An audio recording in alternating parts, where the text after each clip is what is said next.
Phantom Fury requires several hours of patience before it starts to shine, and then you'll have to endure a considerable degree of jank and inconsistent quality throughout. In an era where competition is fierce and patience non-existent, it received middling reviews and predominantly negative user scores.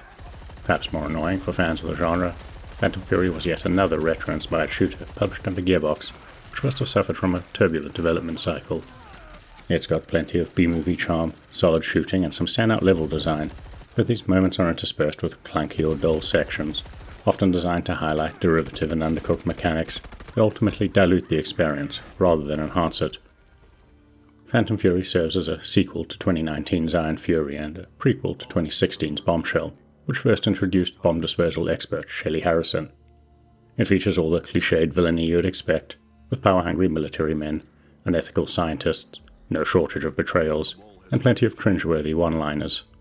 It dips briefly into Shelley's past to flesh out her character, and even features a cameo from John Blade, protagonist of 1998's Sin, who gifts you with his iconic magnum for the finale.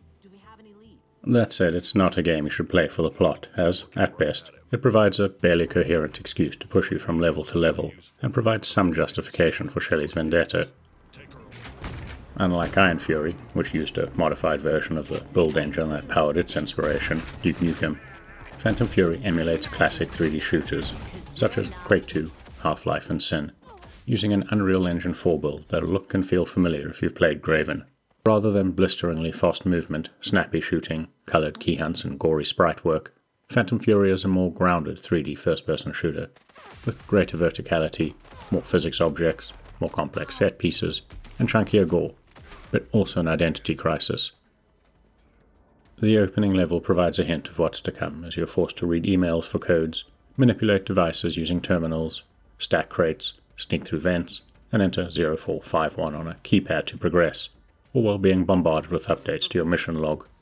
It's not bad in of itself, and I'd argue a game like Graven benefited from exploration, puzzling, and secret hunting that was more enjoyable than the combat ever was. My issue is that Phantom Fury could stand on its own 2 feet as a pure first-person shooter.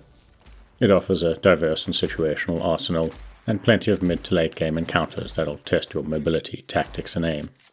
However, the first third seems unfocused, happy to funnel you between bland corridor firefights against a small and familiar roster of enemy archetypes, frequently interspersed with gimmicky and janky set pieces.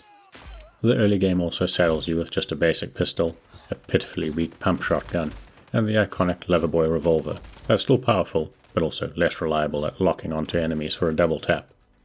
To rub salt on the wound, my settings would often reset when loading a save.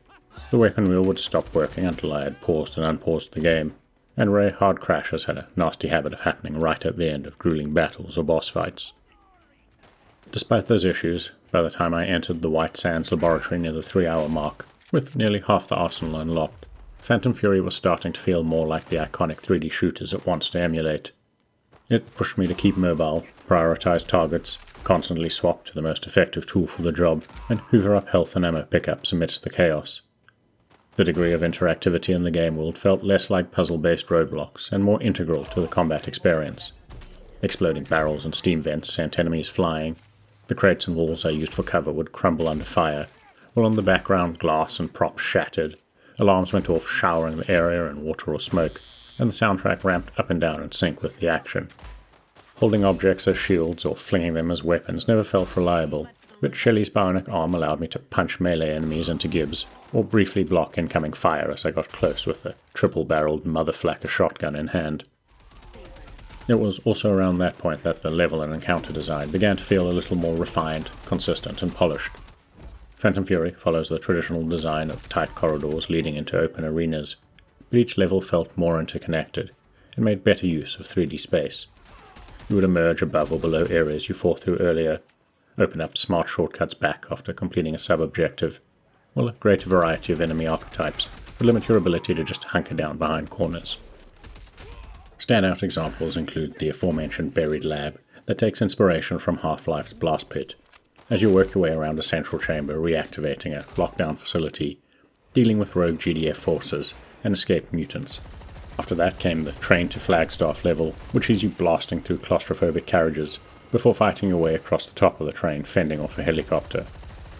The Grand Canyon facility is another interconnected laboratory level with some great vistas, while the Los Alamos level begins with an outdoor rampage and a giant mech battle, before completely shifting gear as you explore a creepy abandoned facility, juggling power distribution to access new areas, and fending off mutants in the dark.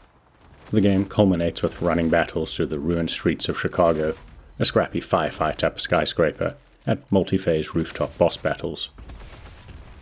Unfortunately, Phantom Fury is also described as a road movie adventure, which means vehicle sections that range from mediocre to frustrating.